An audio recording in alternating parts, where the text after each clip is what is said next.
Shalom, le Père qui nous a rassemblés en ce jour est merveilleux, car à chaque fois qu'il rassemble ses enfants, c'est pour leur faire du bien. Et la Bible dit, venez à moi, vous tous qui êtes chargés et fatigués, je vous donnerai du repos. Mais ce soir, nous continuons notre enseignement sur l'écoute de la voix de Dieu, ou plutôt écouter la voix de Dieu. La fois passée, nous avions touché le troisième point de ce sous-thème, ou écouter la voix de Dieu. En effet, le premier jour, nous avions parlé du propitiatoire. Le deuxième jour, nous avons parlé de la montagne. Et la fois passée, nous avions parlé de la maison du potier.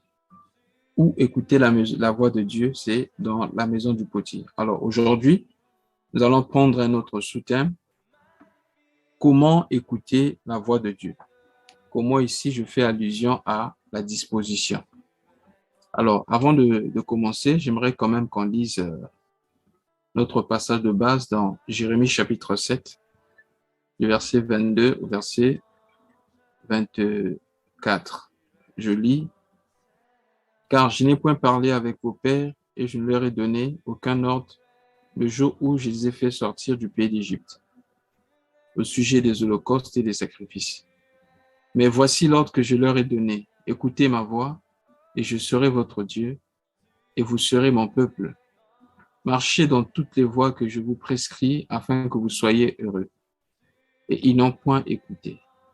Ils n'ont point prêté l'oreille. Ils ont suivi les conseils, les penchants de leur mauvais cœur. Ils ont été en arrière et non en avant. Amen. Je me rappelle que lorsque nous avions introduit ce thème, nous avions parlé de pourquoi écouter la voix de Dieu.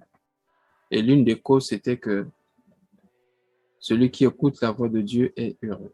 Donc, si nous voyons un homme malheureux, c'est la preuve que ce dernier n'écoute pas la voix de Dieu. Car la voix de Dieu apporte le bonheur. La voix de Dieu apporte la restauration. La voix de Dieu apporte la guérison. Il est écrit dans Psaume chapitre, je crois, 107, versets 19 à 20. Dans leur détresse, ils crièrent à l'Éternel, et l'Éternel envoya sa parole, et sa parole les guérit. Donc, la voix de Dieu apporte aussi la guérison.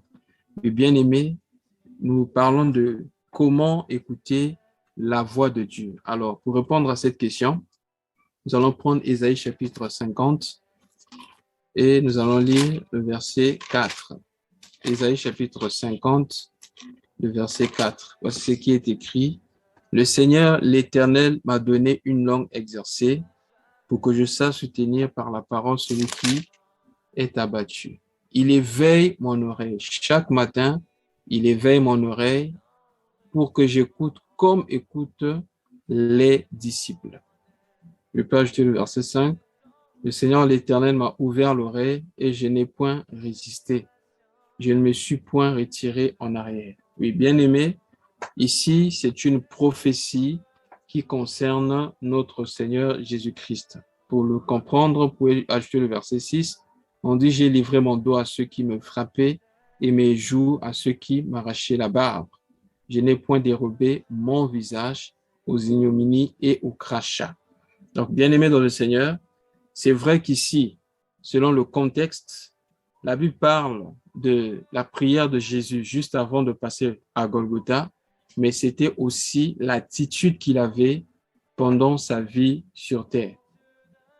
Tout ce qu'il faisait venait de Dieu. Voilà pourquoi il disait souvent aux gens, la parole que vous entendez n'est pas de moi, mais du Père qui habite en moi.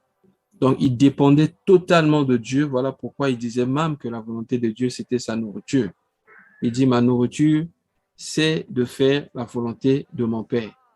Donc, la Bible dit, il éveille mon oreille chaque matin. Quand nous lisons, par exemple, Marc chapitre 1, le verset 35, la Bible nous parle de comment Jésus se retirait dans le lieu désert où il priait.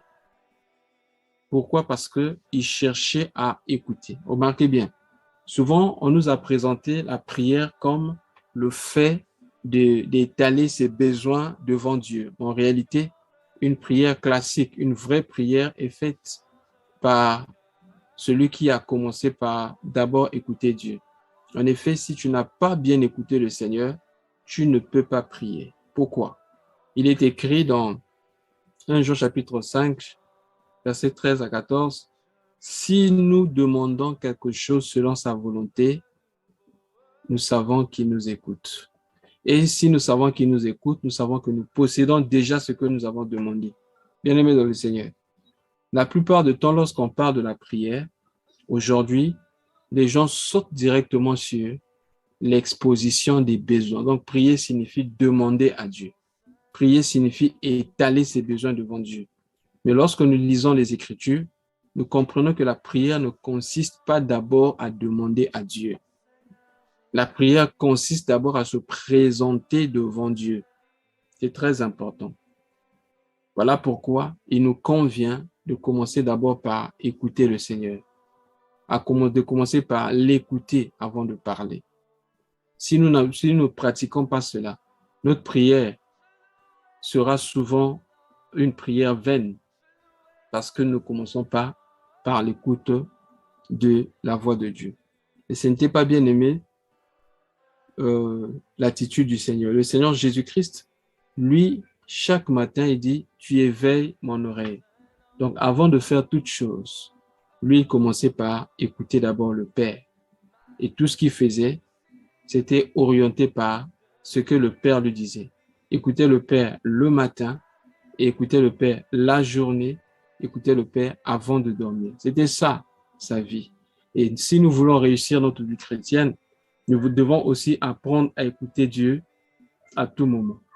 Donc, quelle est la disposition? Dans le silence. Parce que pour écouter, nous devons d'abord nous taire. Or, lorsque nous regardons le siècle présent, nous sommes tellement remplis de choses que l'homme commence à se sentir facilement ennuyeux lorsque il n'y a pas quelque chose qui produit le bruit autour de lui. Et qu'on avait constaté ça, bien aimé, chez nous à la maison. Dès qu'on sort, donc on rentre, bien aimé, dans la maison, dans le salon, la tendance est que soit on prend le téléphone, ou soit on met rapidement la télé, ou soit on doit écouter quelque chose. Vous voyez? Donc, le monde actuel, c'est un monde dans lequel l'esprit de l'activité commence ou à gagner le terrain. Ce qui fait que les gens ont perdu cette notion de quelquefois rester dans le silence sans faire quelque chose. Quelquefois, bien aimé, pour écouter le Seigneur, nous avons besoin de rester silencieux. Et c'était ça, bien aimé, la vie du Seigneur. Il partait pas directement commencer à demander les choses auprès de Dieu, mais commencer d'abord par écouter Dieu.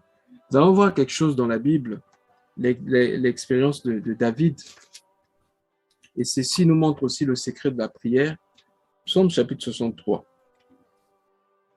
Parce que souvent, lorsque on parle de la prière, comme je disais, les gens vont directement dans la présence de Dieu et ils commencent à envoyer des lettres de demande. Mais lorsque nous regardons les Écritures, que ce soit dans l'Ancienne Alliance et dans la Nouvelle Alliance, quand les gens se présentaient à Dieu, ils ne commençaient pas par demander, mais ils commençaient d'abord par donner. Vous vous rappelez de la prière de notre Père, n'est-ce pas?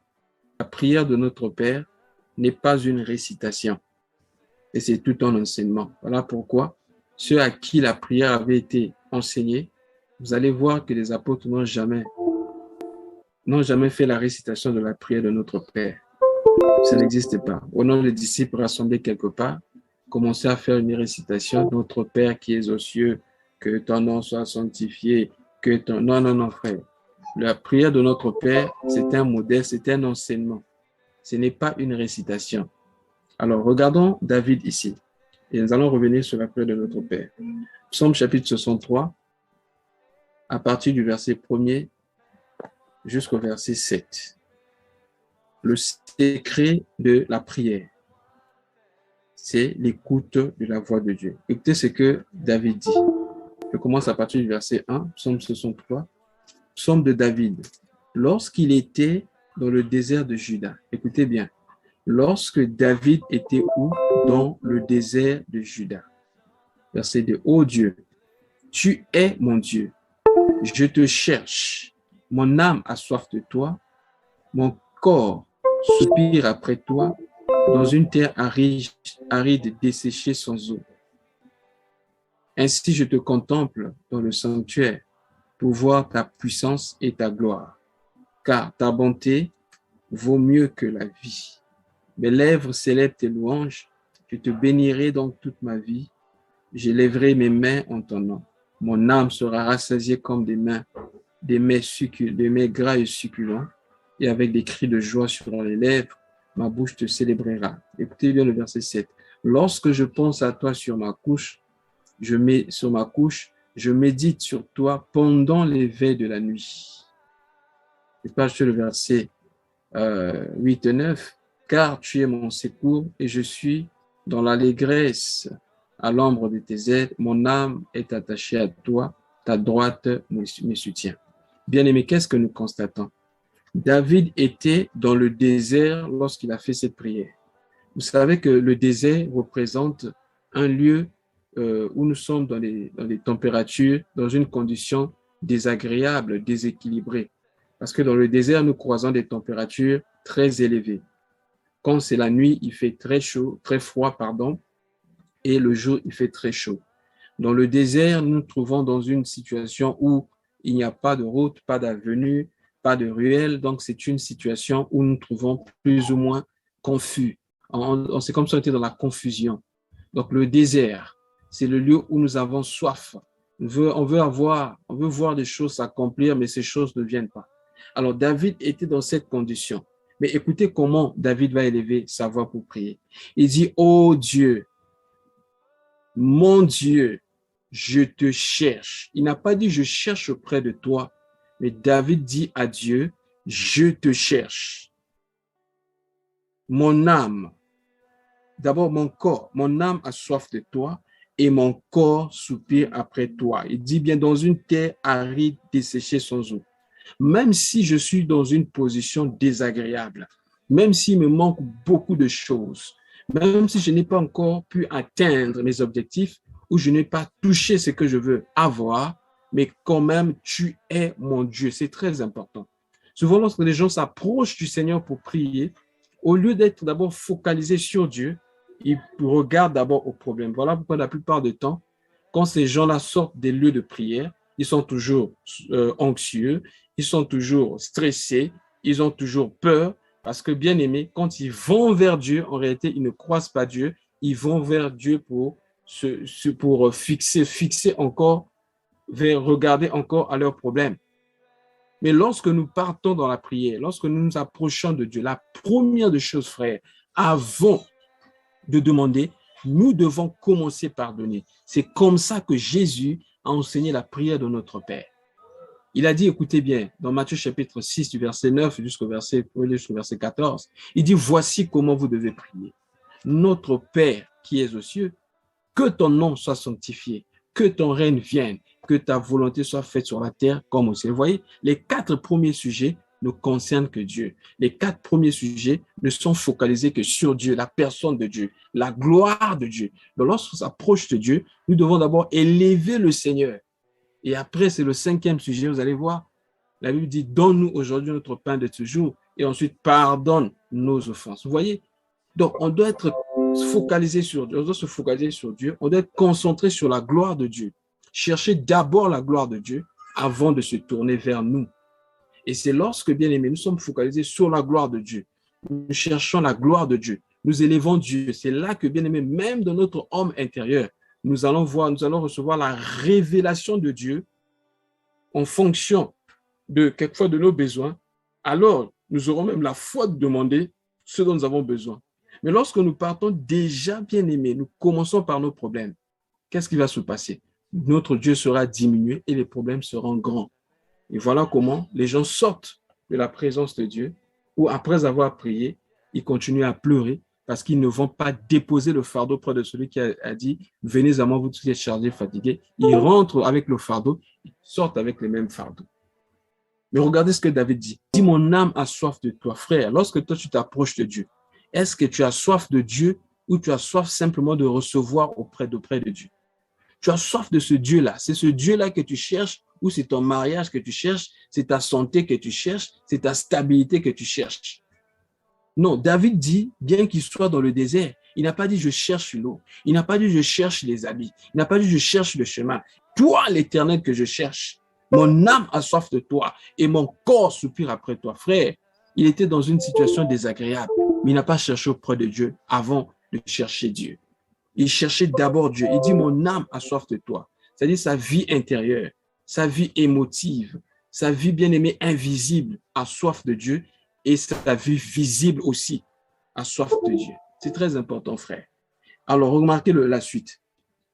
Il rappelle à Dieu quand même qu'il est dans un lieu aride sans eau. Le verset 3, il dit, « Ainsi je te contemple dans le sanctuaire pour voir ta puissance et ta gloire. » Frère, lorsque tu commences ta prière par élever Dieu, par glorifier Dieu, tu auras la révélation du Dieu grand, de telle sorte que lorsque tu vas demander, tu ne vas pas demander en fonction de ce que tu vois, en fonction de tes capacités, mais en fonction, bien aimé, des capacités de Dieu. Parce que quand tu donnes à Dieu sa place, tu reçois la révélation de qui est Dieu. Et lorsque tu vas demander, tu demanderas avec foi. David dit, ainsi je te contemple, parce qu'il a donné à Dieu sa place. Dieu lui a ouvert les yeux pour contempler le Seigneur. Lorsqu'il a contemplé le Seigneur, dans sa puissance et sa gloire, il a compris une chose, que ses problèmes ne sont que rien. Il a compris une chose, que même s'il est en train de passer par des moments difficiles, même s'il passe par des moments de confusion, il dit quand même la bonté de Dieu vaut mieux. Que Dieu nous ouvre les yeux ce soir que nous comprenons ces choses. Que Dieu t'ouvre les yeux, que Dieu m'ouvre les yeux, afin que je sache que la bonté de Dieu vaut mieux que la vie. La bonté de Dieu vaut mieux que le mariage que je cherche, que la stabilité que je cherche. La bonté de Dieu. Frère, connaissez-vous la bonté de Dieu? La Bible dit, lorsque nous étions encore pécheurs, il a donné son Fils unique, afin que, bien aimés, nous puissions avoir la vie. Voilà la bonté de Dieu. Le ciel et la terre passeront, mais celui qui a la parole de Dieu, celui qui a le Fils de Dieu en lui, ne passera pas. Un jour, lorsque la trompette va sonner, celui-là va connaître l'enlèvement. Un jour, lorsque la trompette va sonner, celui-là va connaître, bien aimé, le rachat. Qu'est-ce que je veux dire, frère? La bonté de Dieu vaut mieux que la vie. Commence par dire à Dieu merci pour ce que tu as, pour ce que tu es, avant de demander ce que tu n'as pas. Très souvent, nous sommes stressés parce que, bien aimés, lorsque nous approchons de Dieu pour demander, nous oublions très souvent la reconnaissance. Lisons ce que Paul nous a dit dans Philippiens chapitre 4, du verset 6 à 7. La version lui Ségan dit, ne vous inquiétez de rien, mais en toute chose, faites connaître vos besoins à Dieu par la prière, mais par la prière et de supplication, mais aussi avec des actions de grâce. Ainsi, la paix de Dieu qui surpasse toute intelligence gardera vos cœurs et vos pensées en Christ. Je vais lire le même passage dans une autre version, dans la version Parole vivante, dans cette version. J'aime beaucoup cette version, la version Parole vivante. Philippiens chapitre 4, verset 6 à 7. La Bible dit ceci. N'entretenez aucun souci. Donc, tu peux entretenir des soucis.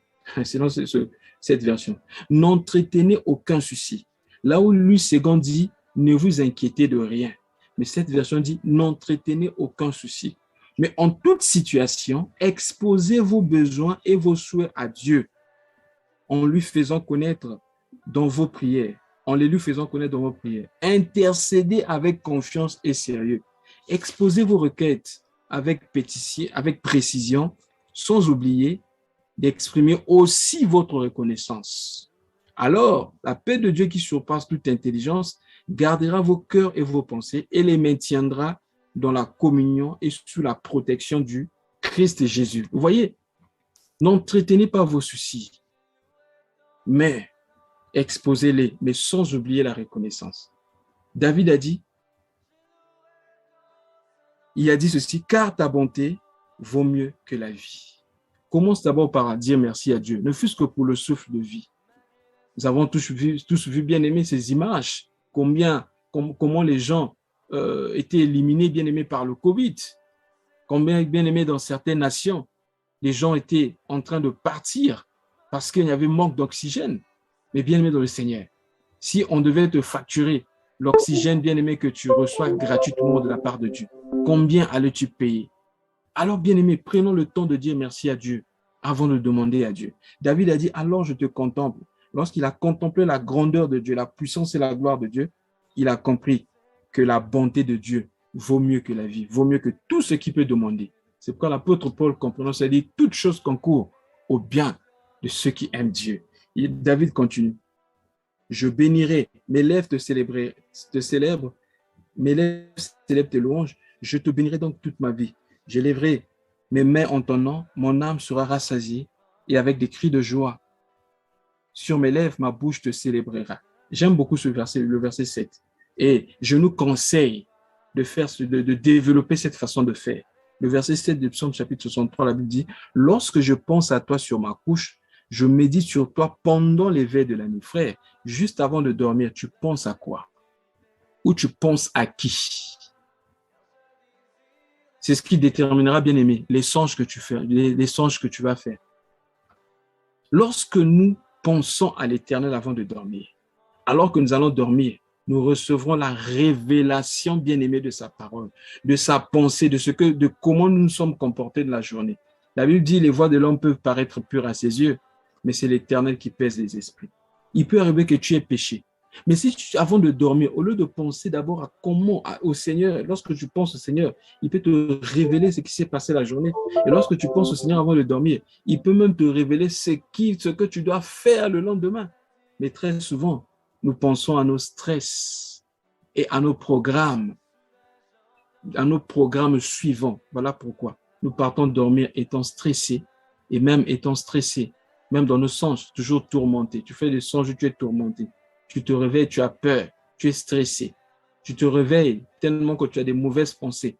Tu fais des songes dans lesquels, femme de nuit, mari de nuit, tu es poursuivi, etc. Pourquoi? Parce que tu ne penses pas à l'Éternel. Tu es tout le temps focalisé, tu te focalises tout le temps sur tes problèmes. Alors détourne-toi des problèmes. Fixe le Seigneur. Pense au Seigneur quand tu veux dormir. Parle au Seigneur. Sois dans le silence. Écoute Dieu parce que la Bible dit, c'est dans le silence et la confiance que sera votre force. Lisons un peu Ésaïe chapitre 30. Nous parle de l'importance du silence, puisque nous parlons de comment écouter Dieu. On écoute Dieu dans le silence. Qu'est-ce que Ésaïe dit dans Ésaïe chapitre 30, verset 5 jusqu'au verset, non, pardon, Ésaïe 30, verset 15. Car ainsi parle le Seigneur l'Éternel, le Saint d'Israël. C'est dans la tranquillité et le repos que sera votre salut. C'est dans le calme et la confiance que sera votre force. Mais vous ne l'avez pas voulu. Frère, si tu veux être fort, notre force, c'est auprès du Seigneur. Mais c'est dans le calme et le silence. Apprenons à développer cette attitude. Apprenons quelquefois à rester dans le silence, sans téléphone, sans utiliser le téléphone, sans suivre la télé, sans même écouter la radio. Mais tu parles dedans de toi, Seigneur, je veux t'écouter. Je veux t'écouter. Plus tu développes cela, frère, tu finiras par apprendre à écouter la voix du Seigneur. Aujourd'hui, il y a même des chrétiens qui sont surpris. Ah, Dieu parle aussi. Il parle comment? D'autres l'attendent seulement par des songes. J'attends les songes. Fais attention avec les songes. Puisque nous parlons d'écouter Dieu, un jour, nous allons développer cela. Donc, lorsqu'on parle des songes, au niveau des songes, il y a 3 niveaux. Job chapitre 30, verset 33, verset 14 à 18, la Bible dit Dieu cependant parle tantôt d'une manière, tantôt d'une autre, mais nous ne prenons pas garde. Dieu peut parler, mais les songes peuvent venir aussi de l'ennemi. L'ennemi peut envoyer un songe pour nous troubler. Mais les songes peuvent aussi venir de nous. Voilà pourquoi nous devons développer l'attitude de silence, être silencieux pour écouter la voix de Dieu. Alors, pour écouter la voix de Dieu, être silencieux signifie aussi mettre de côté la distraction, mettre de côté nos propres pensées, mettre de côté nos choix. L'une des choses qui bloque, bien aimé, l'entendement de la voix de Dieu dans notre vie ou dans notre cœur, ce sont les idoles. Savez-vous qu'il existe aussi les idoles, les idoles invisibles, les idoles de cœur? Lisons un peu, je crois que c'est dans Ézéchiel, si je ne me trompe pas. Voilà. On peut être idolâtre, hein, les idoles invisibles, ou on peut porter les idoles dans son cœur sans le savoir. C'est là que nous allons atterrir. Lisons Ézéchiel chapitre 14. du verset 1er au verset 3. Et ensuite, je vais lire du verset 6 au verset 7. Donc 1 à 3 et 6 à 7. La Bible dit ceci. Quelques des anciens d'Israël vinrent auprès de moi et s'assirent devant moi. Et la parole de l'Éternel me fut adressée en ces mots. Fils de l'homme, ces gens-là portent leurs idoles dans leur cœur et ils attachent les regards sur ce qui les fait tomber dans l'iniquité. Mais serais-je consulté par eux? 6 à 7. C'est pourquoi dit à la maison d'Israël, ainsi parle le Seigneur l'Éternel. Revenez et détournez-vous de vos idoles. Détournez les regards de toutes vos abominations. Car tout homme de la maison d'Israël ou des étrangers séjournant en Israël qui s'est éloigné de moi, qui porte les idoles dans son cœur et qui attache les regards sur ce qui l'a fait tomber dans son iniquité, s'il vient s'adresser au prophète pour me consulter, par lui, moi l'Éternel, je lui répondrai par moi. Vous voyez, des gens qui veulent consulter l'Éternel, mais qui portent déjà des idoles dans leur cœur. Qu'est-ce que je veux dire? Quelqu'un qui a déjà fait un choix, mais qui va encore vers l'Éternel pour chercher à connaître la volonté de Dieu sur ce qu'il doit choisir. Ça, c'est avoir des idoles dans le cœur. Si nous voulons recevoir de Dieu, écouter la voix de Dieu, nous devons nous dépouiller de tout choix. Nous ne devons pas avoir de position ni de choix. C'est alors qu'on peut mieux écouter la voix de Dieu. Je vais donner un exemple simple pour comprendre. Tu veux par exemple t'engager dans un mariage, mais viens au Seigneur, dis Seigneur, quelle est la personne idéale que tu avais choisie? Quel est le partenaire idéal que tu avais choisi pour moi? Mais si tu ne fais pas ça, tu as déjà choisi un homme ou une fille, mais tu vas maintenant vers Dieu pour demander, Seigneur, quelle est ta volonté? Bien aimé, je suis sûr et certain que les songes que tu vas faire, dans ces songes-là, tu vas te voir avec cet homme ou cette femme. Pourquoi? Parce que tu portes l'idole dans ton cœur. Tu as déjà choisi. Et comme tu as déjà choisi, quand Dieu va te parler, tu vas penser que ce n'est pas la voix de Dieu. Mais tu vas aimer que Dieu parle comme toi. Ça veut dire quoi? Tu as déjà fait un choix, tu veux imposer ton choix à Dieu. Ça, c'est porter les idoles dans son cœur.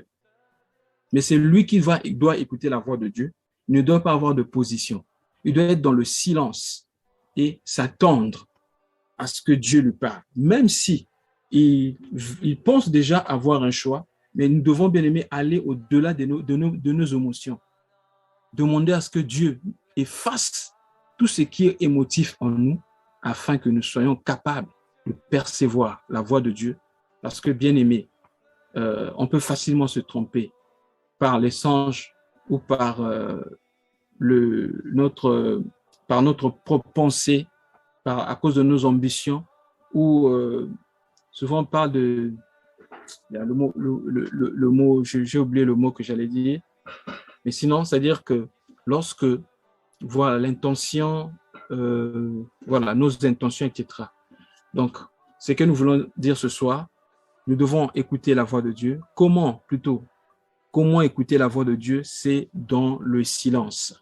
C'est dans le silence qu'on va écouter la voix de Dieu. Apprenons à développer cela. Lorsque nous sommes sur le point de prier, de parler à Dieu, nous commençons pas par parler, mais commençons par écouter. Après avoir parlé, écoutons encore, parce que la prière, c'est un dialogue.